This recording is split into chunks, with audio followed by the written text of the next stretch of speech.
We all want to become interesting people, don't we? I certainly did. Like even as a child, I can remember that, I wanted to be more interesting to women. I wanted to be an interesting person that others talked about and said, man, he is so charismatic. He has got that certain something. He has got that mojo. I wanted, my friends to find me interesting. I wanted to be interesting so I would have high social status, so that people would listen to me. I wanted to be interesting so that, bosses or people higher up in the career ranks would notice me, right? I would stand out from the crowd of other people. So I always thought about how can I become more interesting? How can I become this person? So in this video, I'm going to share with you what I learned along the way in well over 20 years of working on this stuff and thinking about it, reading about it. And some of these tips are going to be quite obvious and some of them are going to be more eye-opening. And I think there's going to be something for you in there that you can apply immediately and become a more interesting person and reap the rewards of being more attractive to the other sex, standing out from the competition in your work, and having higher status and getting more respect from friends and acquaintances. So let's jump right in. It's pretty obvious to say this, but to be an interesting person, you need to live an interesting life. So what does it mean to live an interesting life? So an interesting life is nothing objective. I mean, of course, someone like, Richard Branson, who wakeboards with a half-naked model on his back, is probably considered pretty interesting by most people. But what I mean by interesting life is a life that you find interesting. Because no one's ever gonna be really interesting to anyone if they only try to become interesting for others. If they only do stuff that they don't enjoy, because they think, oh, others are gonna find that really interesting. You have to make sure that you live a life that you enjoy. And only from that point on, you're gonna try to present yourself in a way that makes you more interesting. And that's actually very easy to do. Contrast is a mismatch of how you would expect a person to be and how that person presents themselves to you. So let's go through a few examples so you can see more easily what it means and how you can apply it yourself. So first off, let's say you have kids and you bring them to school, they go to elementary school, and their teacher is a polite, lovely, typical nice lady. She's wearing long dresses and she's soft-spoken and she's great with kids and animals and all that stuff, right? Well, one day you pick up your kid from school and she's wearing a dress, that has like an open back where you can see the skin on her back. Well, turns out she has a huge tattoo all over her back. That's gonna make you wonder, maybe I thought of her wrong. Maybe she isn't all that nice. Maybe there's something hidden about her character that I haven't discovered yet. And I guarantee you, you're gonna find that person much more enticing from that moment forward. It's so interesting to us whenever our expectations, they don't work out. Whenever we think a person is A and then turns out they aren't at all like that. That's always very interesting. And that's what the principle of contrast is. And we're gonna talk about today how you can apply contrast in your own life to become more interesting and more attractive to people. Let's apply the principle of contrast to another example. So let's say you are a banker, you're an investment banker. You go to work in your suit and you wear a nice watch and you have suede shoes. Like the whole thing, like exactly how we would expect a banker to be. That is a stereotype, right? And contrast is created whenever we can break a stereotype. So let's say you are that typical banker on the outside, but then you also, in your spare time after work, you don't go to the pub with all the other bankers. You don't go to after-work clubbings, but you go to a homeless shelter and work there still wearing your suit because you come from work. Anyone who sees you there, anyone who sees you in that situation is gonna have their notion of what is an investment banker and that they are all assholes, that they are super strict, that, they just care about money and status and cars and nice clothing, whatever, right? All of that is challenged. Same if you don't go to obviously you don't have to work in a homeless shelter just to create contrast. For example, if you're that banker stereotype person, then you could also, for example, have your lunch Instead of a Michelin star restaurant, you could have lunch in a park and be super simple about that stuff and show people that, well, you wear that suit and you wear that etiquette for work because it's required, but you aren't that person. And if you can show that you aren't that person to people who see you in that situation, you're gonna be fucking interesting. You know, the reaction you wanna go for is, maybe they're not like all the others. You know, so try to break the mold. Try to be different than other people. Try to be controversial. Try to express yourself in a way that is, enticing. That's a little mysterious. Leading versus following. So if you can lead, you're always more interesting than if you're just a follower. It sounds quite clear, but in reality, it's often not as clear cut what leading means, what following means. What I mean by that is, if you want to do something and you wait for others to do it with you, that's not that interesting. It's much more interesting for people if you can tell them you did it yourself and you enjoy it so much, because then they can just join in. It's not as scary for them anymore. It's just they can come with you. And when they come with you, they're gonna find you interesting. They're gonna put a lot of status on you. You're gonna have high social status in that situation. They're gonna ask you, oh, how did you do it? How should I do it? They might be a little scared and are gonna get some comfort from you or are hoping to get some comfort from you. So whenever you can be the leader in a situation, you're also gonna be the interesting person in the situation. Another great way to become an interesting person is to make experiences that most people just have never made.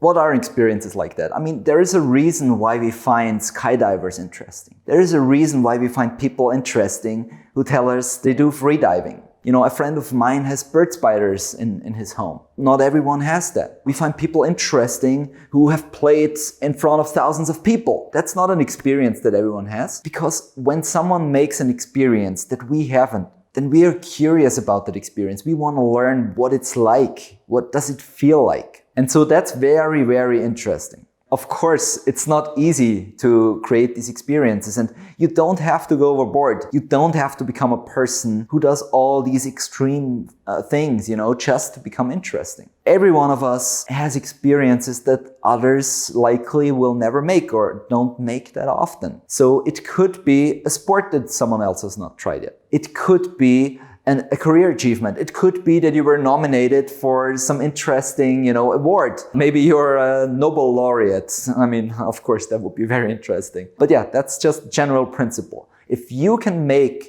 experiences that most people can't, then you are gonna stand out and be more interesting than the average person. I'll give you one example.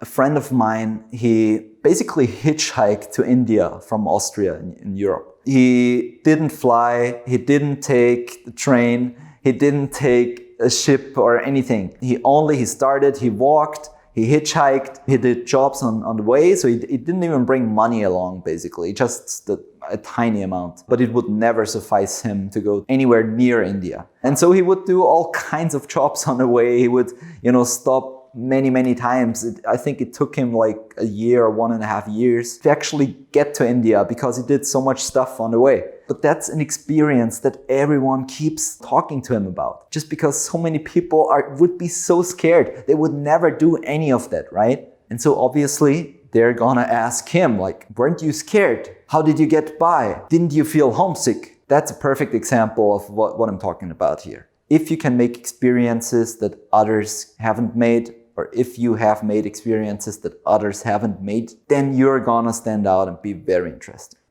Interesting people have interesting stuff to talk about. And that's because they do things that are interesting. Mind-blowing, right? I'll explain that with one example of a friend who I think does that brilliantly. So most people, when they go to work, when they, come back from work, when they have their ways that they walk every day, the same trains they take every day, the same commutes they have every day, and they see the same things. They get the same inputs. Their mind's always, just getting the same stuff. It's just always in the same beaten path. There's nothing novel in their mind. And so obviously over time, none of that is gonna be worth mentioning to you. You're gonna feel like, nothing's happened. When someone asks you, hey, how was your week? Like, nothing special. Was all right.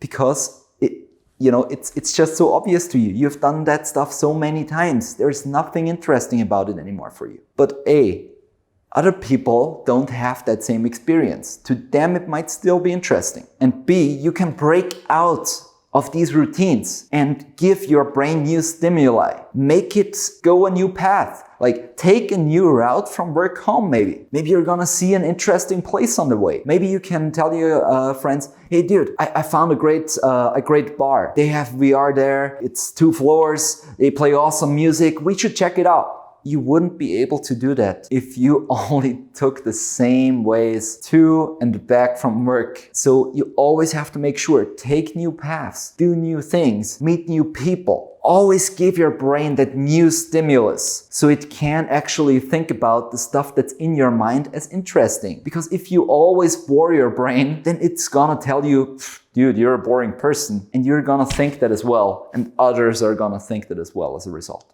Another great way to be an interesting person is through novelty. So novelty is, obviously everything that's novel is quite interesting. I remember vividly when the first iPhone came out, I think it was in 2007 or so. I immediately got it. I didn't even want it at first, but then a friend of mine got it, and remember what we talked about with leading versus following. So I was a follower. I also wanted to have it, and that thing, it was like a device that aliens designed, right? Like compared to the mobile phones that we had back then, compared to the Nokias and Siemenses and whatever, like these folded phones and all that stuff, it was crazy like how different it was. And it was so novel.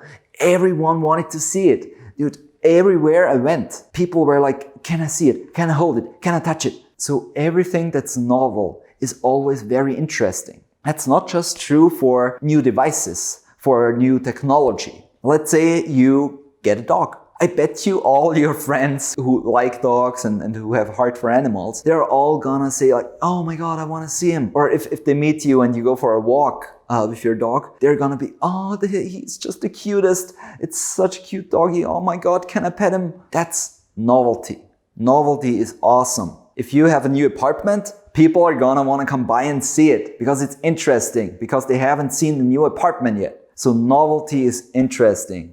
Another fantastic way to become a really effective communicator is to remove the filter in your mind.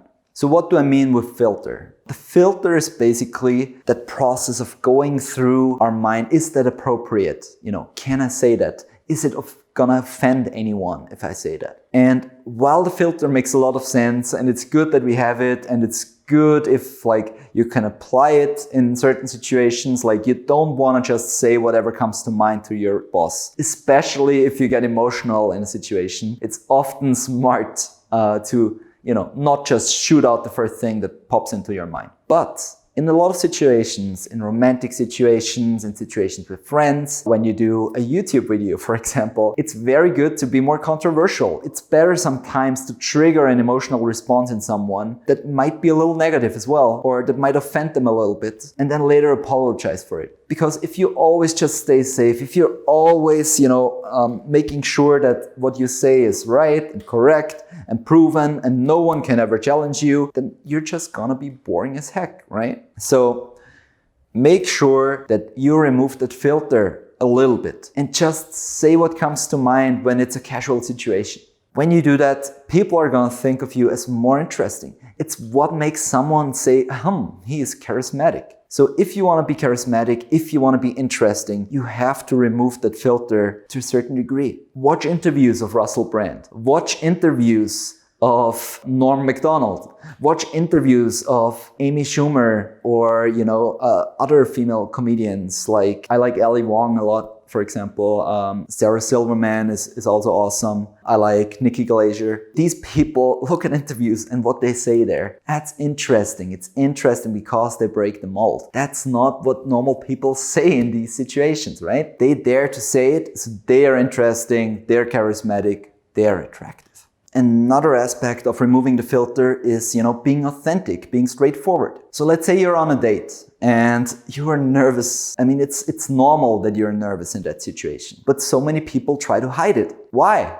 If you tell someone, man, I'm really nervous, you're so pretty that you just make me so nervous. If you are nervous and you tell someone you're nervous, you're authentic, you speak your mind, they're gonna like you more. They're gonna be like, no, there's no need to be nervous at all. I'm just as nervous as you are. And bam, both of you immediately alleviated your nervousness by stating it, by being open about it, by being straightforward about it. And people are gonna like you more. We always think, if I tell someone that I'm nervous, they're gonna think, well, he's insecure, he is a loser. No, the opposite is true. It's weird if you are nervous and you try to hide it. It always comes out somehow. You're fidgety, you sweat, you blush, you avoid eye contact. All these things, we all know that stuff, you know? It doesn't feel good to hide something. So whenever you're in another situation where a negative emotion comes up and it's a casual situation, just state it outright. I bet you're gonna be perceived as more interesting and more attractive, and it's also gonna be much easier for you to deal with the situation